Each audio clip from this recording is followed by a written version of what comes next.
Welcome, everyone, to Healing Wednesdays and the Circle of 12. I'm Lee Carroll. And I'm Monica Morani. Well, we are back every Wednesday evening of the year. We come together with special guests, questions and answers, discussions, meditations, and, of course, channeling. Well, this is our once-a-month free program. Now, you know that because you're watching. So YouTube subscribers, welcome. Also, welcome to all of you who are joining us for the first time from anywhere on the planet. Our diagnostics show that there's always many of you. A special welcome to the members from the Circle of 12 membership who receive one of these programs every week of the year. If you're not a member but you follow Circle of 12 on YouTube, this is your 26th free program. If you are a member, this is program 105. It's almost hard to believe, 105 programs. You can find all of the programs that you've missed from the beginning of this series with a subscription from cryonmasters.com to the weekly program. Now, we don't normally talk about the price of things on the program, but I'm going to mention it anyway because I can. Obviously, the first of the month program, it is free, and we are going to keep delivering that free program. And the reason we can do that is because of the Healing Wednesday members. So right now, I just want to say thank you to all of you who have ever been a member at any time. And it's because of you that you've made this free program possible. And the membership price? Well, actually, it was Kryon that told Lee the paid portion of the program is to be set at $11 a program. I think that's very reasonable. And what is so awesome about that is that if you sign up today, not only do you get the current programs each week, but you can access over 100 past programs. And that's because all the members receive every Healing Wednesday program we've ever done, and the library is building all the time. In addition, the members receive many extras, including special videos of Lee explaining things and so much more. And, of course, the YouTube library, what you're watching here if you're a YouTuber, is also growing and growing. And this library here, with its very own playlist, it never expires. So you can watch these programs as long as you wish.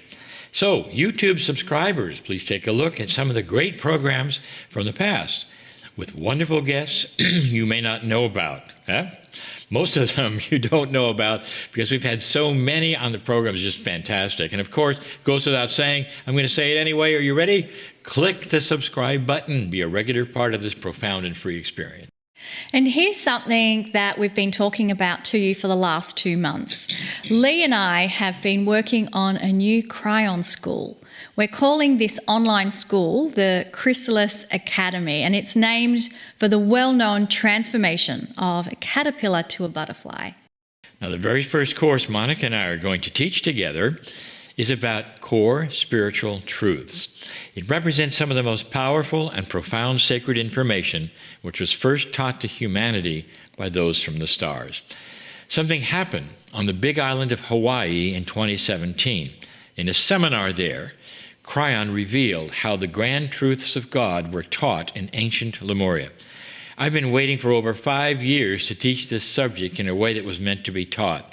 We tried a few times since 2017, but nothing really new was coming from Kryon. I was waiting for new information. Now I have it. Information is pouring in, and we are writing it down and producing it on this course, this masterclass series, as fast as we can. Some of you know what that subject is called. It's called the Lemurian teaching wheel. This ancient teaching tool is packed with the original core truths from the creative source and details about how these concepts were taught. These are beautiful truths, and Kryon is revealing so much about them. In order to correctly teach the compassion, the love, the wisdom of how the Star Mothers taught the Lemurians back then, it's going to take over 47 lessons to teach it. And again, to find out more about the Chrysalis Academy, simply go to cryonmasters.com. I'd like to now talk about some of the quotes from Kryon, because Kryon often gives us metaphors where one phrase can have an entire encyclopedia of knowledge associated with it. So here's a quote I'd like Lee to further explain. Consciousness is energy. It can alter physics. Lee, what does Kryon mean by that consciousness is energy and it can be altered by physics? You know, if any of the regular Kryon viewers or readers heard this, they would already know. But I'm very aware that there are always new people who don't know about what this actually means and what the latest science actually has revealed. First, I'll offend some people. I often do this. It's not on purpose, folks, but it's because of what I call consensus reality. We all grow up being taught certain things a certain way, and when they are often shown to be different from what we were taught, we actually defend what we learned anyway, even if there's valid proof it's not right. Kryon tells us that what we call consciousness can be measured as energy, real energy. In addition, the level of consciousness or the awareness of universal truths by an individual increases that energy. The more light you carry, the more your consciousness can be seen, measured, and used for compassionate action. So, number one, how many reports do we have of the masters of old, you know they are, violating physics and physical laws? The answer is most of them. We call it miracles, and some spiritual systems actually require these miracles to achieve sainthood. You might say that humanity somehow expects it from high spirituality. That's one of the keys here. What if instead of a miracle, it was just physics being altered by very high sacred consciousness? Walking on water, creating things that are not there, are very doable things for a master. What if the masters who actually did that throughout history were trying to show us what was possible for us someday? And for those who are told that these things are just simply from the past and the present doesn't count, think again. These kinds of things are being done right now in India. Think of that one. It's not easy. It takes very dedicated life and lots of time, but you can see it today being manifested. Two very well-known experiments done well over 20 years ago now have proven that consciousness can change physics. One was done at Princeton University and one by the Heart Math Institute. Now that we know this, the whole idea of the masters of the planet using their very high consciousness to create miracles, it makes far greater sense than ever before. Unless, of course, because of consensus reality, you don't want to believe me. You don't want to believe the science. That's okay. This premise does not diminish any work from any master on the planet. You got that? Doesn't diminish anyone. Instead, it helps to show a secondary lesson that these masters were also showing us. We can do this too. This whole statement from Kryon is for us today, and it's this: we can also create seeming miracles by studying the ideas of manifestation through compassionate action and so much more. The time is now for us to begin understanding why it is that concentrating on our own cellular structure, for instance, can eliminate a disease, or how expecting good things for our lives each day can actually alter our paths and create good things to help us. Consciousness is indeed energy. So let's start working this idea and learn more about it, how it could work for us. I love that, Lee. And I also want to mention to our viewers that we did participate in the One Field experiment, where we did have many different scientists measuring the changes and effect in energy through our consciousness. So again, that's the One Field experiment, which you can also see on the YouTube channel as well. Here is the second quote from Kryon that I'd like to ask Lee to explain.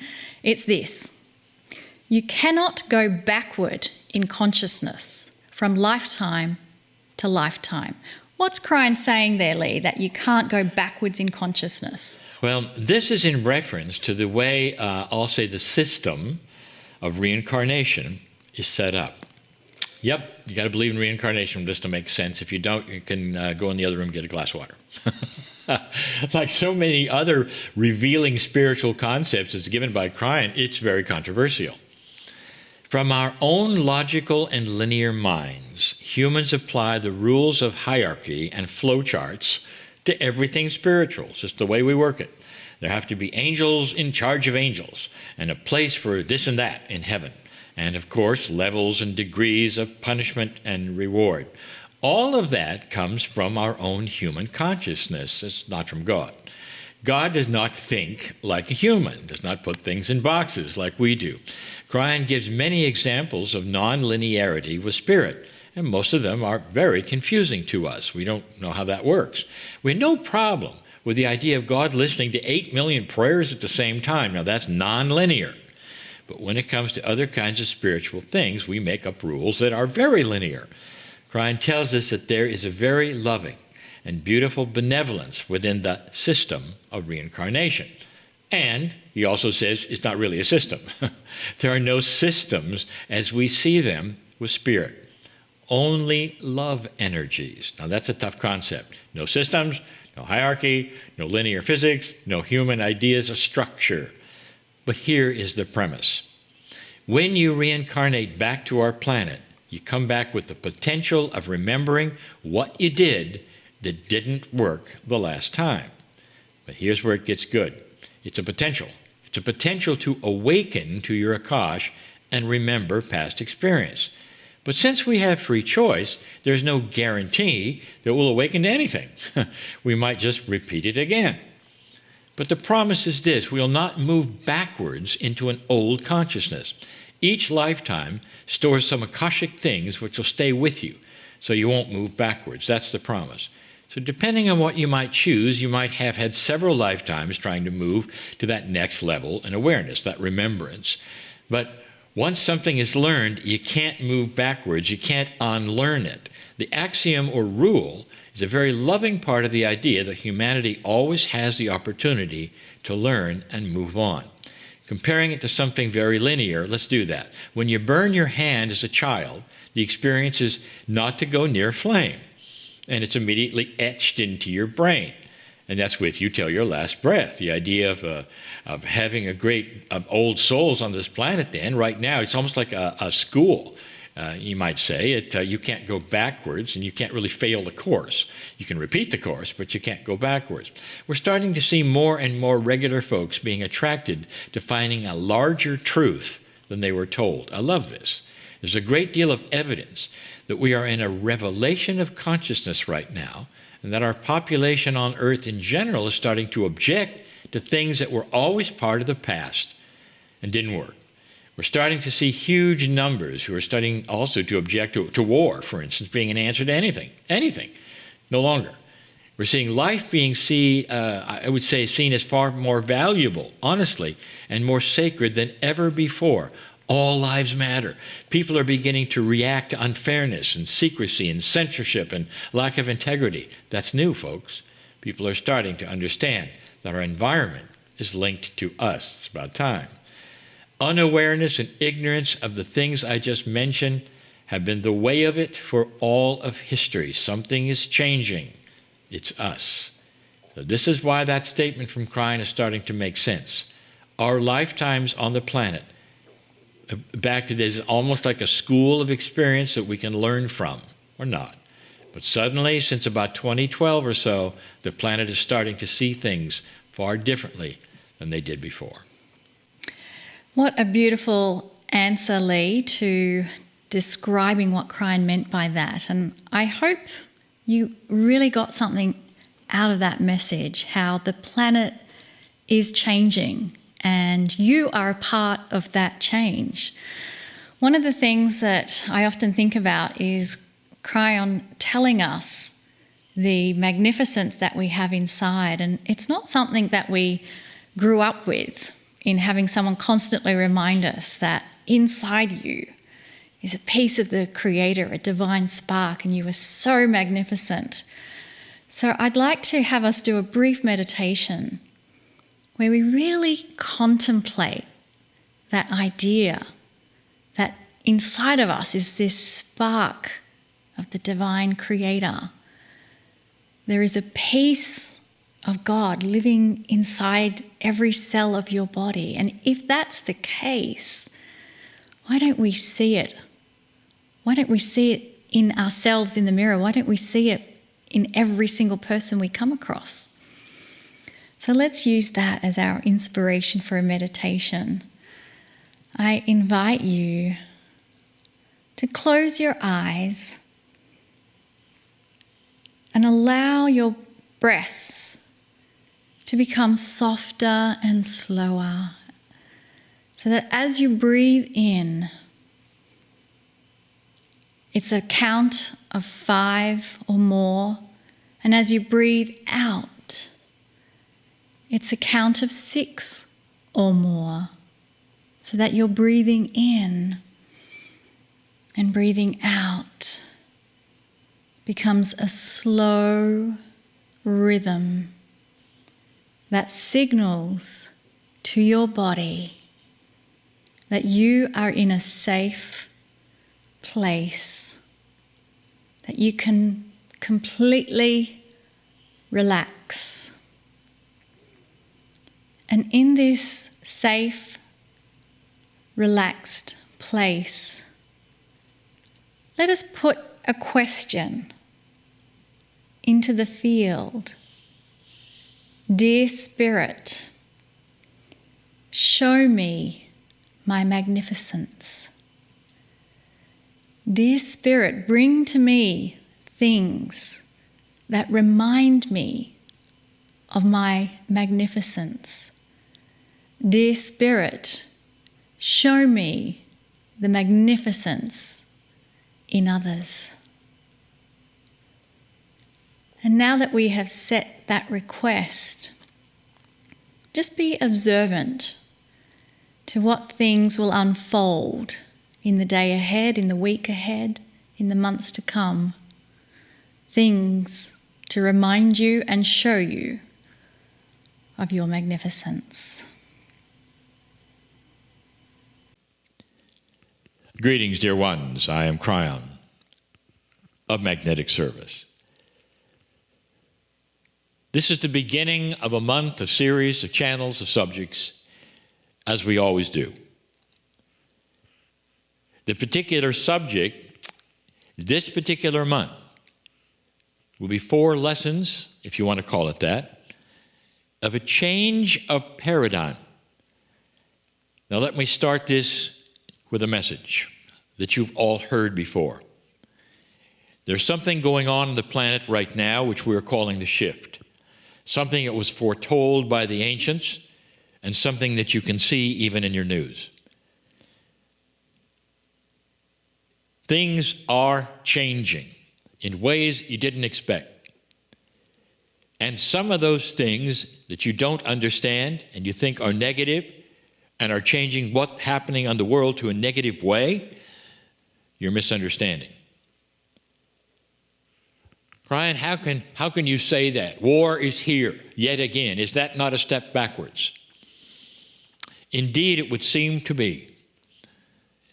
But if you'll recall the messages and the predictions that I gave all along, and even recently up to this point, I said when the light shines on this planet, it will expand those things so much that are light, that there will be objections from those invested in the dark, who will try to pull it backwards to your grandfather's world. Have you seen that? The answer is yes. Many inappropriate things are going to start being seen in this way. Things perhaps that were always there will now show themselves and react because there's just a little too much light. Perhaps there's a little too much peace. Perhaps there's a little too much of what is a changing world that is not comfortable to organizations, countries, systems that counted on being in the dark or out of integrity. And suddenly, there's reaction. That's what's going on. So there are paradigms of shift, even in spirituality, in metaphysics, that we talk about, that are going to enhance that which we have told you you can do. For many years, even before consciousness was proven to be energy, there was the idea that human beings can create a coherence of thought and that they could do it in a nonlinear way, almost a multidimensional way, that would affect other groups of people. And in that, there have been many times where groups have assembled to pray for peace and ask other groups around the planet to do the same at the same time. And the idea is that you would have then coherence between the groups, no matter how far they were apart. And the results have been amazing. It's only been in the last 10 years or so that you've been able to then measure those results. And indeed, those measured results were amazing. It worked.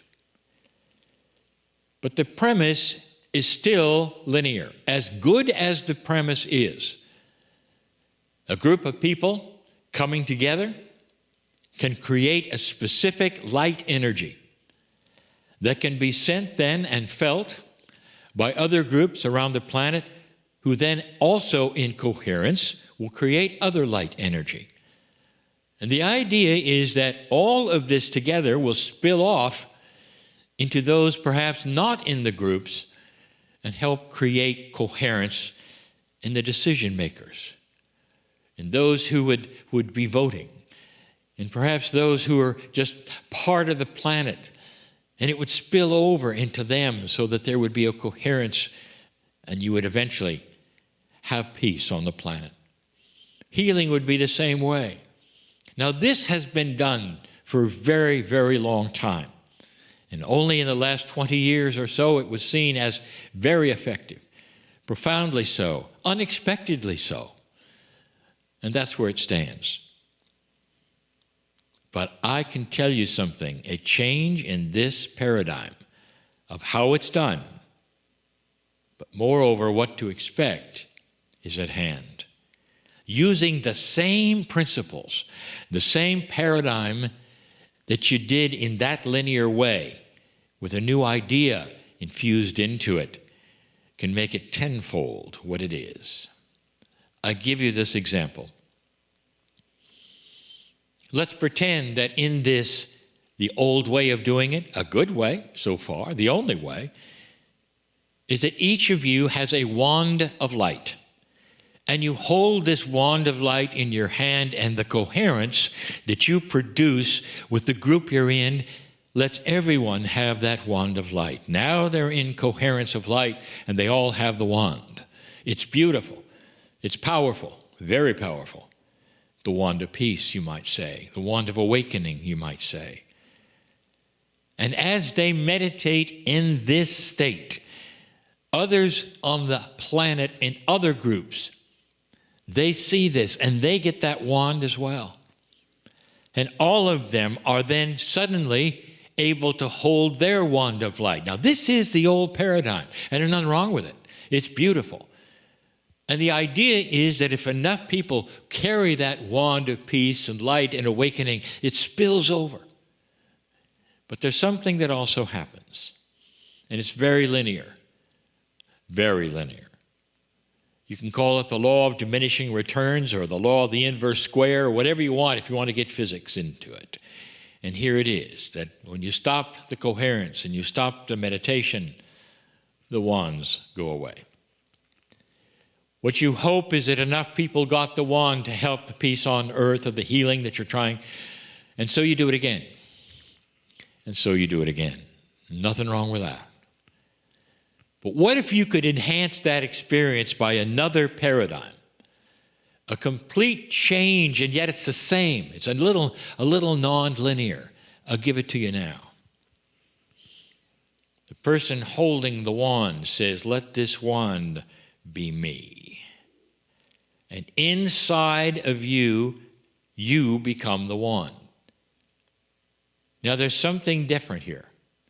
Instead of you holding a wand that is a tool that you can use here and there for others to have, for others to see, there's eventually a time when you put the tool down.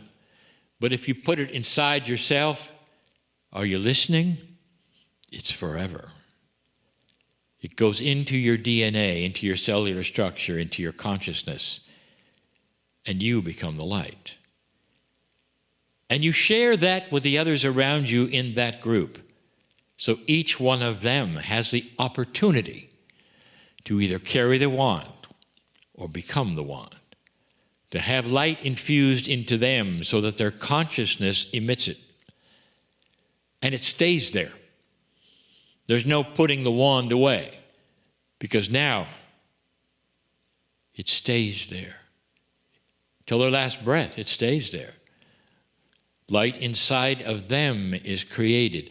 And you have in a coherent group a combination of some who have become the light and some who are still holding the wand because they're working on how that works. And another group across the planet is in the same situation and are seeing it. Be the wand is the meditation. Take the light inside is the meditation. Not just hold it.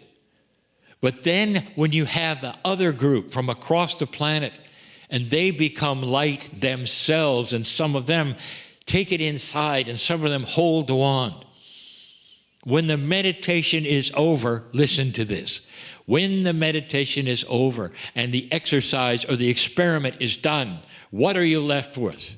You're left with so many people who are now light. The wand is not put away. You don't have the law of the inverse square, which is to say a lessening. When it's put away, it goes away. No, instead, it remains. Against all linear rules, it remains. And that then spills into others. And they then see the light, become the light, and it remains. And slowly, over a period of time, as you do this again and again, it's not a law of diminishing returns anymore. It suddenly starts growing on its own. And people see the light, and they want to be that light. They see it in beauty. I want that beauty inside. I want that peace inside of me. Do you see how that might spread across the planet in a way that was non-linear? That would enhance instead of diminish? That's a new paradigm of you creating groups that think about peace or think about healing or try to heal this or that. Suddenly, you have something that says it grows. It doesn't then stop and then you have to do it again and you hope it sticks. It grows by itself. And there are more and more who say, yes, I get it now. My wand that I have, that I got. I'll pass it to other groups, but suddenly it becomes me.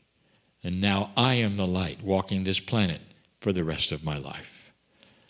I hope you start to understand these new tools are needed to battle that darkness that wants to come forward right now and beat up anything that's new or any light that's starting to occur, any awakening that says, I want a different earth.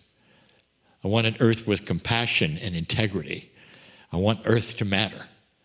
I want nature to matter.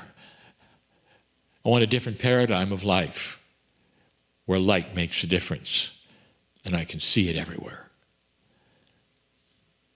That's the message for today. It's doable, dear ones. Give it a try. You'll see. I'm crying in love with humanity. And so it is.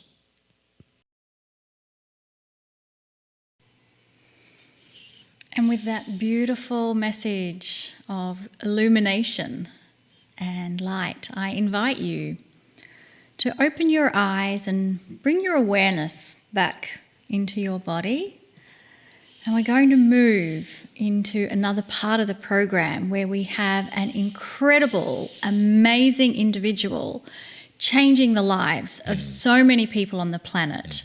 Her name is Dr. Brooke Goldner, and I want to make sure she's on the Zoom feed with us. Brooke, are you there? I am here. How are you guys doing? Wonderful. Well, we are so delighted. We're doing good because she's here. I know. And she has some incredible stories to tell and knowledge to share with us. But before we get to the stories and the knowledge, I want to tell everyone, well, Lee and I want to tell everyone about her. Right. Dr. Brooke Goldner, MD, is a board-certified physician and the founder of GoodbyeLupus.com. Now, that ought to tell you a lot about what she's known for.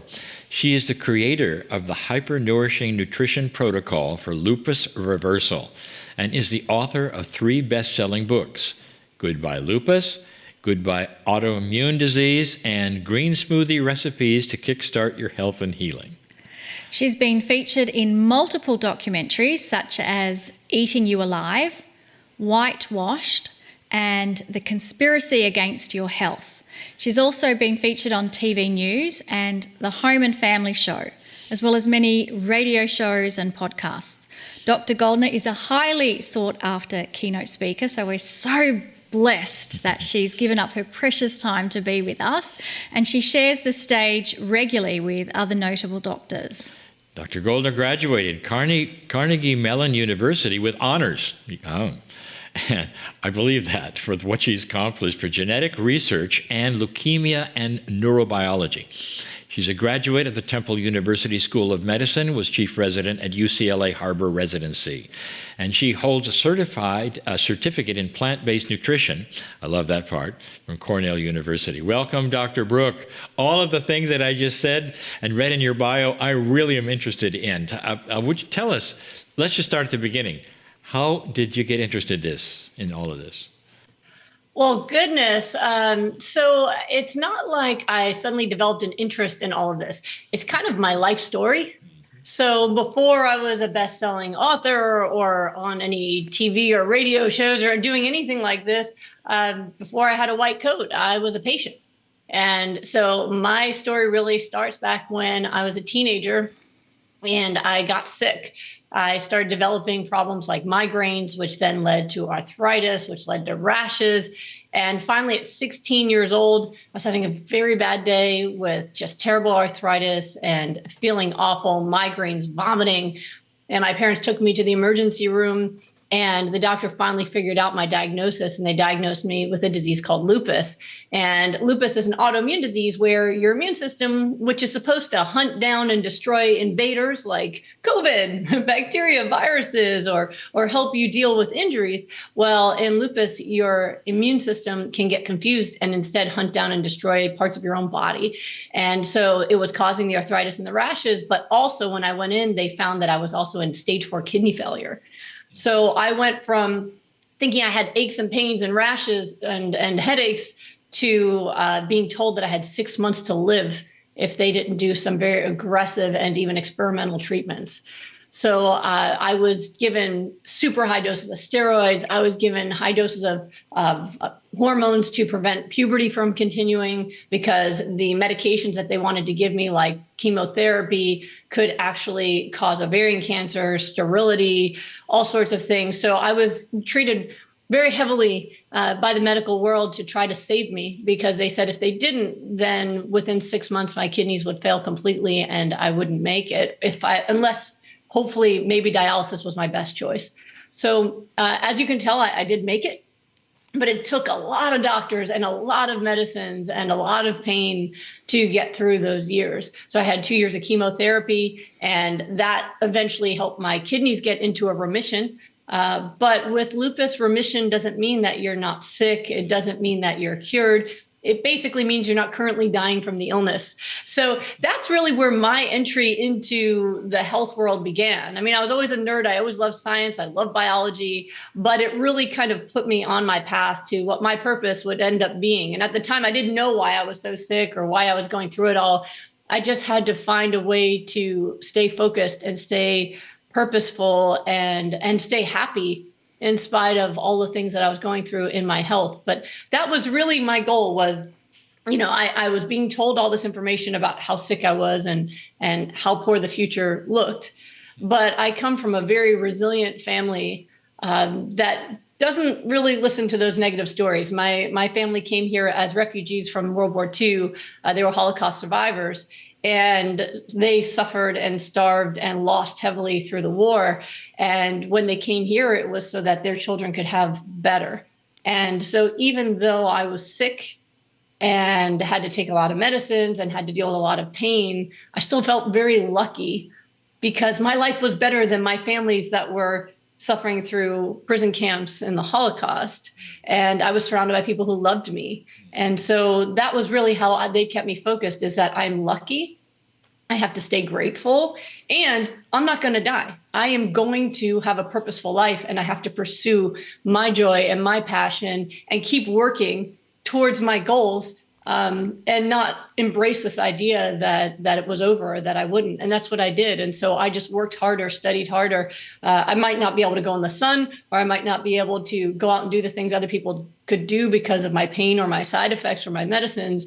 But one thing I could do was read and study. And that's what I did. And so I still graduated in the top 10 of my class in high school. I got a scholarship to Carnegie Mellon, which is a very prestigious science school. I did research there. But my goal was always just, other people might be able to live a longer life, but I'm going to pack as much life into the years that I have that I can. And I'll live bigger in the small amount of years that I might have than most people live in 100 years. I'm going to love, I'm going to learn, and I'm going to achieve. And that's really what I did. That's what I thought my contribution would be that maybe I would do some genetic research that could help autoimmune disease, or eventually I decided to become a doctor and said, maybe I can teach people with chronic disease how they can live purposeful, beautiful, passionate lives in spite of disease. But I never really thought that I would find some alternative treatment or way of reversing these diseases. That was purely accidental, and something that really changed my life completely. And it came from a story of love. I would love to hear that story of love. And for us, we feel that there are no accidents. Absolutely. This was divine guidance. Oh, she's a person for our time. Exactly. Oh, wow. And so what's the story of love that opened up the door to an alternative way to treat lupus? So what happened was, so as I went through college, I was able to maintain my remission. And again, in remission, I wasn't dying. So my kidneys were stable, but I still needed medication. And I took extra medicine for my migraines and extra medicine for my arthritis, but I was functional. And that was really what mattered most to me. Then I went to medical school, and in medical school, they don't really care about what illnesses you have. You have to work the hours. I couldn't manage my sleep and my stress the same way that I could in college. And I was working at one point 100-hour weeks getting through medical school. They have laws against that now, but not back then. I'm old enough now that I predate those laws that protected us, where you couldn't work more than 80 hours a week. But I was working more than that. And there would be days that I'd be all night working in the hospital, come home, pass out, wake up in my scrubs, and just get back up and go back in. I'm not proud of it, but I did it sometimes because I was just so exhausted. So I got sick again in medical school, and I started getting double vision. I ended up passing out one day, and it turned out that the lupus now was creating blood clots, and I was having mini strokes while working at the hospital. And so at that point, I was back with the doctors again, and now they said I had to take injections every day for the rest of my life, or I could have a stroke or pulmonary embolism or something else awful. So that was kind of where I was at this point. And it was definitely a harder time for me when I got this sick again in medical school, because the first time I got sick at 16 was, I was a kid. There was no internet. I didn't really understand what I had. I just did what my doctor said. Now, as a medical student, I knew very clearly what I had. And I understood how grave it was that I was progressing. Again, I was in my mid-20s at that point. And, I had the discussions with my doctor that, I'm never going to be able to have children, because between the kidney failure and the blood clots, one, the baby probably wouldn't survive, and two, I probably wouldn't survive. It's very dangerous for people with lupus. That I was progressing towards disability and probably would be disabled by my 40s. And, the clock was ticking. But so it was a harder thing when that happened. I gave myself about 2 weeks to grieve and cry and get support. And then I went, you know what? I'm still here. So, I kind of thought of myself as a comeback kid, that lupus would knock me down and then I'd be back. You remember those toys from back in the day where you punch it and it would go down and come back up again? So that was me. I was just like, boom, and I hit the ground and then I'd come back. I'm like, you know what? I'm still here. I'm still alive. I had just gotten accepted to my first choice of residency at UCLA in California. I wanted to work with the homeless.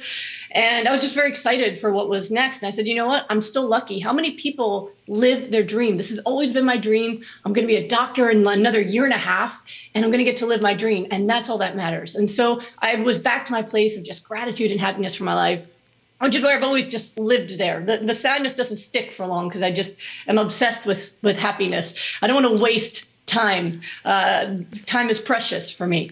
So at that point is when I met the man that I ended up marrying, Thomas Tadlock, and that in itself is an amazing story. If you don't believe in accidents, it's pretty incredible how we even met. Maybe if we have time, I'll tell you. But the universe kept putting us in the same spot till we finally got the picture.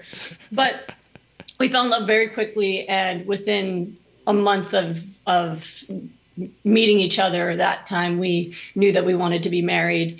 And, I had to explain to this beautiful, amazing man that I can't have your children. I'm going to become disabled. You're going to have to take care of me before I die young. It's not exactly a romantic response to a wedding or marriage proposal, at 28 years old, to tell someone that. And to his credit, my husband said, I'd rather have a short life with you than a lifetime with anybody else. And I'll just make it the best darn life you could ever have. And I went, yes, okay, let's do that. So we, because I don't say no to love. I have a lot of patients and clients who feel like it's unfair to have a relationship with somebody if you're sick.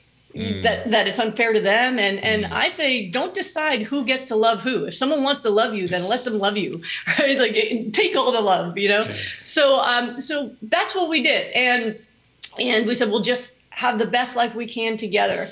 And my husband, he's a fascinating guy himself, and his obsession is metabolism. And so he has his own best-selling book, Miracle Metabolism. And his obsession was that there must be an optimal human diet, that it seems like scientists know what giraffes should eat, and they know what lions should eat, and they know what cats should eat and dogs should eat and rabbits should eat, but they don't know what humans should eat. Everyone's got a different idea for diet, and it's not scientific. He's also a Carnegie Mellon guy, and we're very hardcore in the science. So he was obsessing about the best diet for human metabolism, that everyone should be able to have a fast metabolism, lose weight easily, or gain muscle easily. There should be one way. And he was right. And he did discover it. When I met him, he was in the process of discovering it. And so I said, I would like to have a fast metabolism so I could look good at my wedding, because I'm going to do this once and we're going to Maui and I want to look amazing. And I was eating the best diet to be overweight and sick. It's called hospital food. If you want to be sick and overweight, you eat that stuff. It is good for hospital business. You eat that, you're going to be at the hospital. So I was wearing that long white coat that covered everything, but I wanted to look beautiful for our wedding. And I asked him to help me with my diet. And he had to make changes for me because I was the first vegetarian he ever met. I'd been a vegetarian since I was a kid, but very processed dairy, eggs, bag of Doritos, just not healthy. So he combined what his work had been up until that point with my personal convictions and limitations about diet. And I did that diet, and it worked. Within 3 months, I went from a size 11 to a size 3. I was totally ripped, abs, looked amazing. But for the first time since I'd been diagnosed with lupus, I'd been sick for 12 years at this point with kidney failure, blood clots, arthritis, all of those things for 12 years. For the first time, I had no headaches, no aches and pains, tons of energy. I felt amazing. I was working 30-hour shifts overnight as an intern in the hospital, and I'd have so much energy I could go to the gym after the hospital. That's not normal if you don't have lupus. Definitely not normal if you do. And then right before our wedding, I went to get my blood tests drawn, and they were negative for lupus. So that first test, this month, I'm actually celebrating 17 years since that test, and I've never had a relapse of lupus. I've had 2 beautiful, healthy children. I have never had a relapse in my labs. My kidneys went back to normal after 12 years. I have normal, perfect kidneys. My blood tests are normal for my kidneys. My urine tests are normal. It's like it never happened. And it was going on for 12 years of my life. So after we had my first son, we realized when the lupus didn't come back, and after giving birth, I was back in my pre-pregnancy genes within 9 days. We proved his metabolism theory.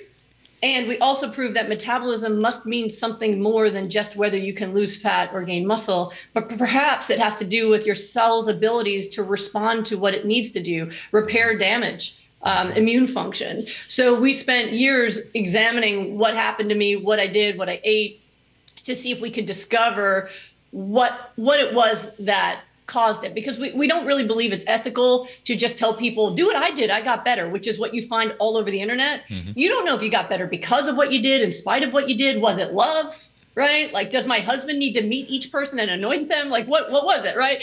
And so we wanted to figure out scientifically, what is the impact of nutrition on cellular function, cellular repair, and the immune system? And what we found was that we had accidentally, between the two of us, put me on the most anti-inflammatory, nutritionally healing protocol possible.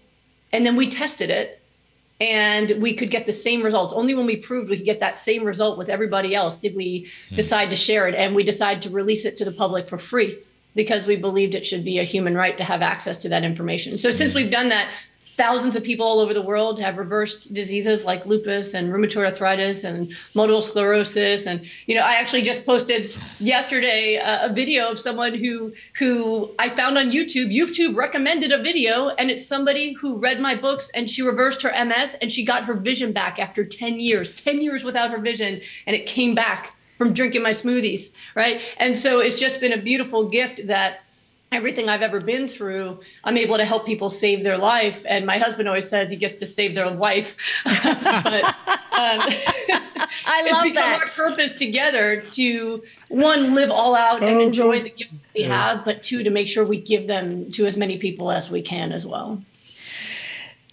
I want to just stop the clock and say how amazing. You said yes to love, yes to happiness in this moment, and your life could have been so different. And there are so many right now who are in that same revolving door of having to make a decision where they're on that treadmill that keeps them on the treadmill, or they can do a whole different pathway that brings them these incredible gifts that you've just shared with us, having children, having and I want to talk about that before we get too far into it, because we want to talk about the smoothie. I want to talk about now what's the next step? What is the recommendation, and what did you discover?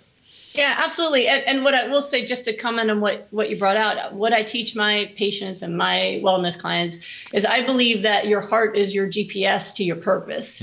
So when things make you feel happy, joyful, fascinated, excited, that's your heart saying, continue straight.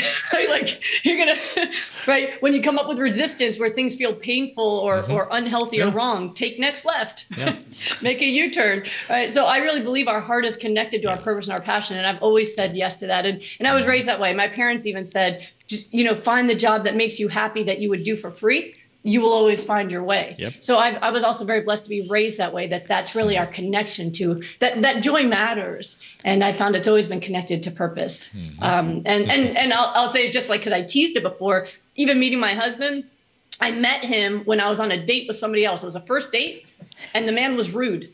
And I don't waste time being unhappy. A lot of people would go on a bad date, wait till it's over, and then complain.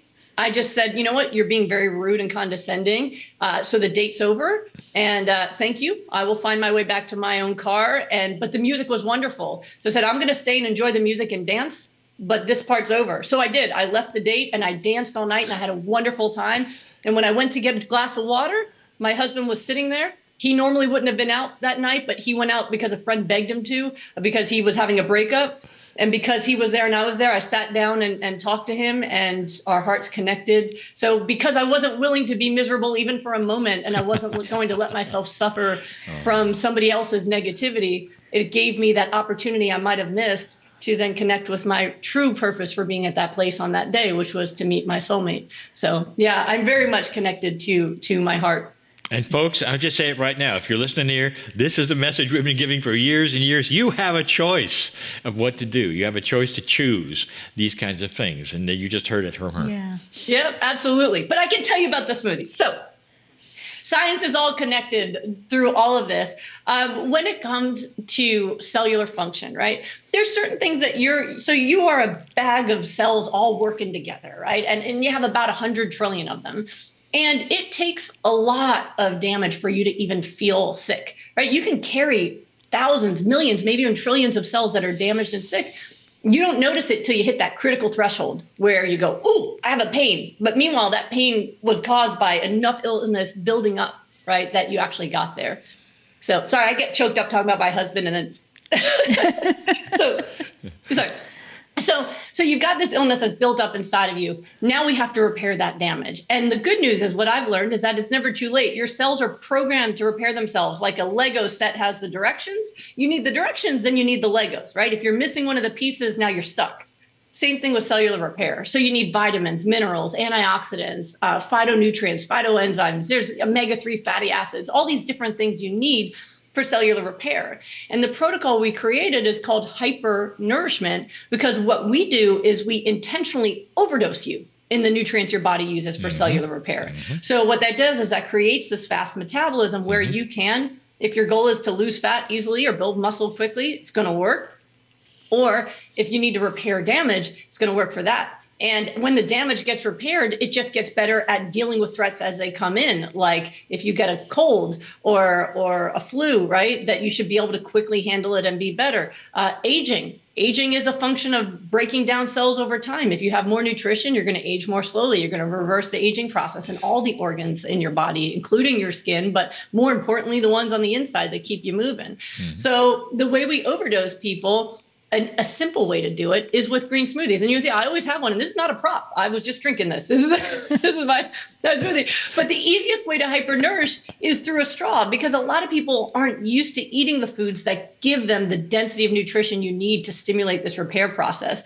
The highest dose of vitamins, minerals, antioxidants, all that stuff that I want you to have comes from cruciferous vegetables and dark leafy greens. So like spinach, kale, chard, broccoli, all these things that people don't tend to eat very much of, I want them to eat a lot of. So what we found is if we can stuff the greens into a blender and you fill it up like 75%, you just shove them in there, you use your elbow, use your foot, whatever you can, and just shove those greens in like 75% full.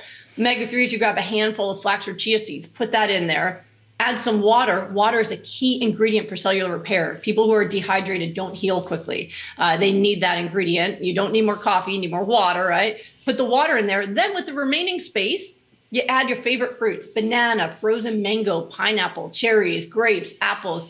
Make it taste lovely. So you blend that up, put a straw in it, and you just drink that throughout the day. So that even if you add it to a diet that's not optimal, you're now adding the nourishment your body needs to actually be able to repair the damage. And it's incredible how decades of damage can be repaired rather quickly and people can go back to normal health. It's an incredible thing that I see over and over again. But it can be that simple. Now, if you don't like smoothies, you can eat it. Back when I did it, I didn't know about smoothies, and I ate like 2 pounds of broccoli and cauliflower a day, just dipping it in guacamole, which if you give me guacamole, I can eat anything. So just dip it in and I ate it and it worked. But most people, they prefer this. You can make it taste like mango, pineapple, banana. You can drink it down and you can go about your business without having to put a lot of mental energy into how am I going to get all this food in. I love what you said about our body has the ability to repair no matter what condition you are starting from. And I can see how this is just like an Energizer Bunny drink. Right? Well, for sure. Absolutely. I mean, most people have never felt that when you get a dose of especially when you have a higher power blender like the Vitamix that just breaks open all the cell walls, you drink it and you're just getting a super dose of vitamins and minerals. It's an amazing, incredible experience. A lot of people walk around feeling tired all day. And the reason you're tired is either you're not getting enough sleep, you're malnourished, or you're dehydrated. When you fix the hydration and the nourishment issue and you make sure you get your sleep, you'd be amazed how much energy you can have and how good it feels. That's why I'm so addicted to it. I can't ever give this up because it feels so good. But, damage can be caused by a lot of things. We have stress, emotional stress, very damaging. Majority of people I work with have had significant emotional trauma in their life. I'm a trauma specialist. And so when you've had significant emotional trauma, depression, anxiety, it causes damage to the cells. It affects the way your immune system functions. So a lot of people with depression, anxiety, and emotional trauma have autoimmune disease or other diseases like cancers and heart disease and other things. So those things can cause damage, and the wrong diet not only causes damage, but deprives you of the ingredients you need to heal the damage. So I really have a very holistic approach where I work with people on let's heal the moods that's heal the foods, right? We got to do all of those things together. And when you do that, your body has just a remarkable ability to come back. I joke sometimes that I'm in the resurrection business because a lot of the people come to me, they've got like 10% of a kidney functioning, they've got glaucoma, they've got diabetes, all these things, and a lot of them are barely moving. And then after just a matter of weeks, they are back. I mean, I had a guy in his 70s recently who had glaucoma, 5 weeks in, normal vision. Just saw a post today of someone who did, I have something called rapid recovery where people work with me every day for 4 to 6 weeks. She did rapid recovery with me for lupus 3 years ago. She's been in remission ever since, just had a baby, no relapse, never had a relapse. Her twin sister did it while pregnant, and she also healed herself. It's incredible that it doesn't really matter what the disease is because the nutrition is not specific for the disease. It's specific for cellular repair. So if you take good care of your mental health, you make sure you get enough sleep and you nourish yourself properly, your body can really come back from a lot more than you think. I want to let people know that the website goodbyelupus.com, if you go to that website, that's where you're going to find a lot of more information. And then there is this incredible opportunity to get free recipes from another site, and it's called smoothieshred.com. So that's smoothieshred.com, SMOOTHIESHRED.com. So that's a free website my husband made for the public. It has free recipes, instructional videos, and all of it. Like, you don't have to log in. You don't have to put your email address in. It's completely a public service. So there's a lot of great information there for people. So this is so incredible. It really that is. It's wonderful. We have access now to not just nurture our soul and our emotions, but our bodies, because we're here. And Kryon has said we're meant to be on the planet for a very, very long time. That's right. And this I would say, you might be a spiritual being, but you're living in a physical body. Yes. Right. So you do have to take care of this part. Yeah. Absolutely. Yep. Absolutely. And it couldn't be more simpler. Suck through a straw. I mean, how hard can that be? I like it already. We're at this point where we have a couple minutes left, and we'd love to you just say, if you had an address and you had to give it in very short to everybody, what would you say? I think that it's really important to consider the impact of what you do for yourself on the people who care about you. A lot of times people feel like it's selfish to look after their own health, to do self-care, to take the effort and the expense it takes to eat well or to get the help they need for themselves. But it's really important that you consider how many people actually need you and love you. And I think it's pretty big. I mean, there might be people in your circle, kids or parents or siblings or friends. But also, I believe each of us was born with a gift that we were meant to give this world that we can't give if we are sick. So really taking great care of yourself is the most important thing you can do for everybody else who needs you here. So just try, even if it's adding what you're missing, even if it's adding a smoothie to a McDonald's diet, start taking just whatever step you can towards that. And remember that taking care of you is actually better for everybody else as well. So beautifully said. Thank you so wonderful. much, Brooke. It reminds me of one of Kryon's quotes, one of my favorites. I take care of myself first, and the honor of my journey is passed on to others in synchronous ways. So thank you, Brooke, for being awesome. Such an amazing guest. Wonderful. Thank you. Thank you so much. All right. Wonderful. So we are now going to take a 10-minute break, and then we'll see you back here for the Circle of 12.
Well, welcome back, everyone. I am so amazed, Lee, at how we keep getting the most incredible guests on our program. You know, autoimmune stuff is really prevalent, and I've heard so much more about it, I think, just in the last few years. I'm so glad somebody's dealing with this and has been for some time. Yeah, the work that Brooke is doing is just extraordinary. So I especially like the smoothie part.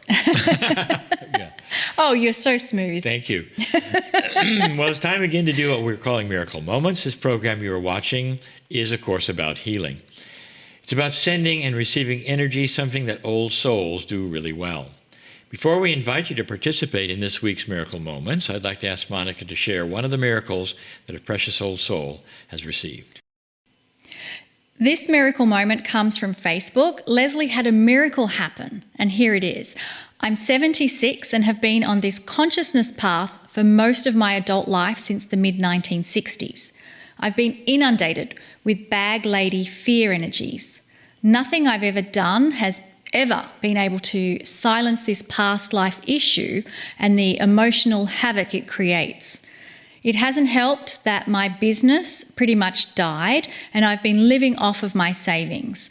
Anyway, I don't know if it was timing or, as Kryon mentioned, that the energies have finally changed to receive this kind of help and healing.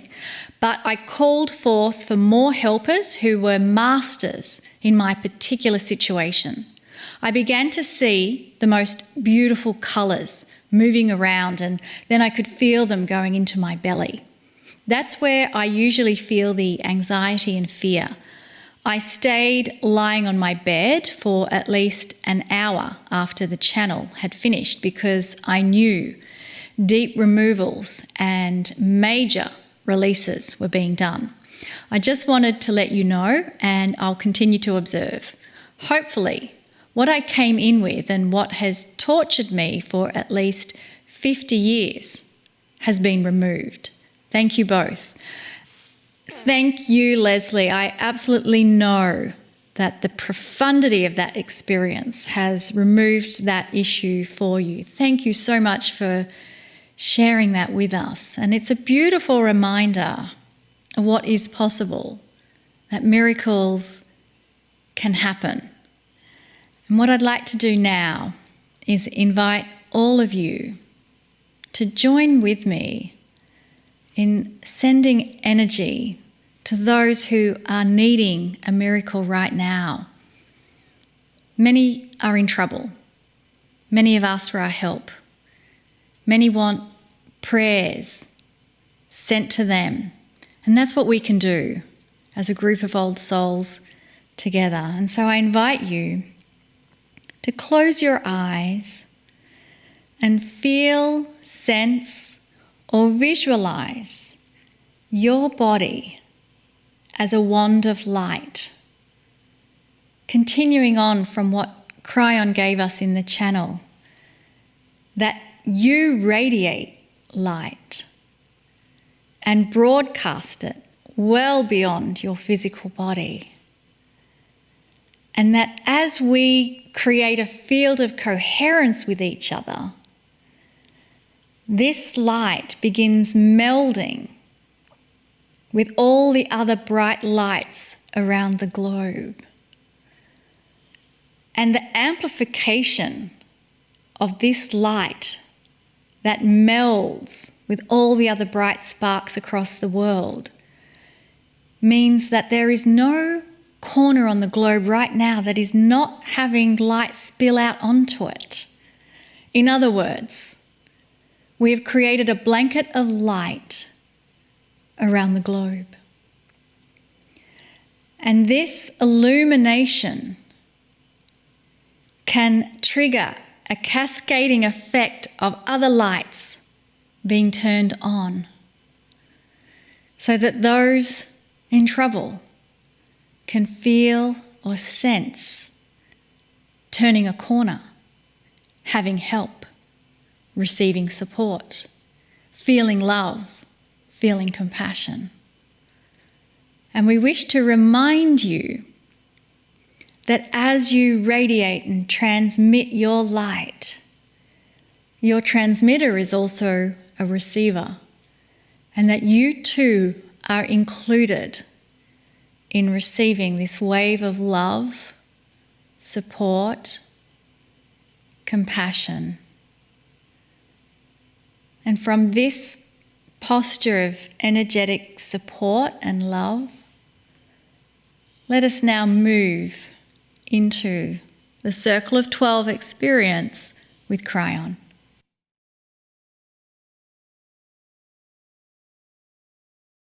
Greetings, dear ones. I am Kryon. Come a little closer. This particular meditation is the first one of the month. And the mold has already been set for what we wish to do. For those who have not seen this before or wonder why this particular episode or experience would be different than most, I'll tell you. There's a new tool, a tool that some, even in metaphysics, would deny. And that is the ability for the human being to touch something that heretofore was untouchable. And that was the energy of your soul. For so long, you've been told and taught that your consciousness is not high enough yet for you to do that which we are going to do today. The soul belongs on the other side of the veil, you've been told. And that's what you will join after death, you've been told. When all along the reality is your soul has always been with you, it's part of you. But touching it, or being part of it, or knowing what it is inside of it, perhaps, if you want to call it that, has not been something that has been available, and now it is. Why would this be, you might ask, Kryon? And that is because this shift is allowing it. This light that is occurring on the planet is being absorbed by so many old souls.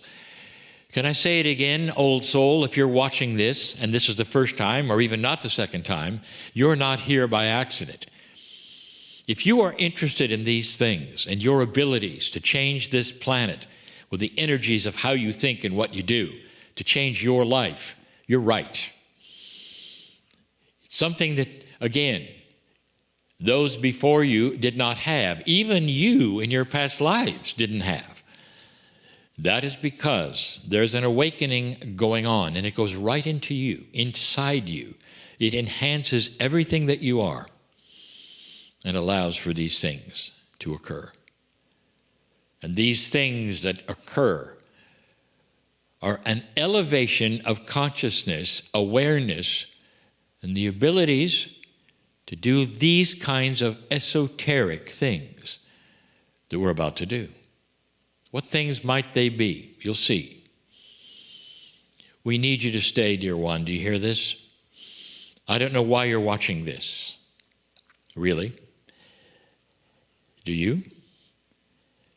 Is it because you're curious, or because perhaps there's something that needs to be done, or maybe synchronistically you need to hear what's going to happen next? We're going to go to the other side of that bridge that we always go to. The bridge is between the linear self and the multidimensional self. What you know about you or been told about you, and what is coming, which is the soul part of you that you not know really about. You're not really aware of it, because it is a multidimensional part. And you are so linear. You always have been. So crossing this bridge is a metaphor. You might even call it an excuse that allows you to go into a very sacred place. The excuse, the metaphor, something that is there now finally, a bridge that was never there before. The bridge allows you to cross it into the bigger you. You might say, where do we actually go when we cross the bridge? And the answer, inside, the most sacred part of you. You cross the bridge, there's a mist obfuscating this side from the other side, and you end up in this beautiful place of peace. eternal peace. That's you. That's your soul. Where it always has been, always will be you. It doesn't have your name, not the name that you think. But let's go there. Let's see what's next. I want you to take my hand right now and cross this bridge. Let's go. Oh, this is going to be a beautiful experience for some, because what happens next is real. It's not an exercise. It's not a pretend. It's not a maybe. It's not even an affirmation. It's real, if you choose it to be. Cross the bridge with me through the mist. And as the mist clears, it's not what you see, it's what you feel. Eternal peace. Everything that bothers you is gone right now because you're in that bigger part of you. You might even say you're above the clouds. You're above everything that might even be anxious or even a little bothering to you, because you're above it all. You're in this beautiful part of you, which is eternal, which always was before you ever got here. And when you leave, it'll be the same. It's you. It's what the Creator has given you, the soul, which is part of the creative source. You might say the soul is part of God's creation, part of God itself in so many ways. That's the God in you that we have always talked about, so many have talked about. And you're going to go through that door again like we did 100 episodes ago. That door that leads to a little theater, a theater in the round that you don't know what's going to happen. But you always go down into the audience and up into the stage like you always do, and you're going to do that again. And you're going to sit in that chair. There's one chair on the stage. And the most interesting part of this multidimensional experience is that you're not really alone doing it. I have a hard time explaining this. But how many of you are listening to this right now? All of you separately are in the chair when you sit in it. And yet all of you collectively are in the chair as you sit in it. Do you understand this? If all of you are going through this exercise, and all of you are in that soul of yours, and all of you are sitting in the chair, and all of you are connected in the oneness of spirit, that means all of you are sitting in the one chair. If this episode does not apply to you, and you'll know it in a moment, you're there to help the others who need it. Therefore, you become the healer. But this is going to be for so many of you watching this right now. We've done this before a little differently, but in the room starts to file a group of very special masters, people who've lived before, some who have not, some who have lived before in other places, we'll leave it at that, filing in and taking their seats before you, around you, and back of you, filling the theater. And I'll tell you who these are, because they're going to be here next week and the week after and the week after. And that is the highest healing masters that have ever existed in the universe. Did you hear that? And they're here because of you. And the first thing you're going to say is, wait a minute, I don't deserve that, because that's your programming. Yes, you do. Your soul is as important as any soul anywhere.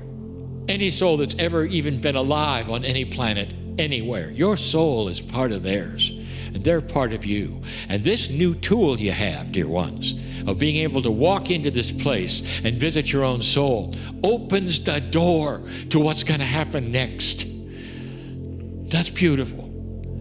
That's you. That's you believing that this is real and understanding. It is.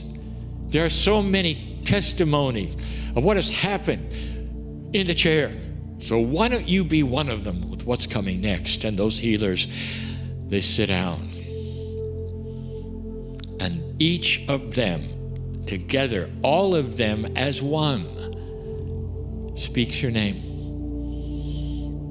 The name you have right now on earth. Oh, that's powerful. They know your name. Not the soul name, the soul, the name you have right now, being spoken. And they stretch out their hands. And you begin to feel what's happening. Let me tell you what this is about. This is pure, absolute pure healing for your body, for your cells, where disease can be sucked out of you and go to where it belongs in a dark place and stays there for the rest of your days and never revisits you. This is the energy that's here. For anomalies, for conditions. Now we're going to deal with other things later. Anxiety and fear and worry, that's later. This is for biology. These are the things that you're having trouble with, dear ones, and you're here in the chair. Do you realize why you're here now? If this doesn't apply to you, then you're one of the healers.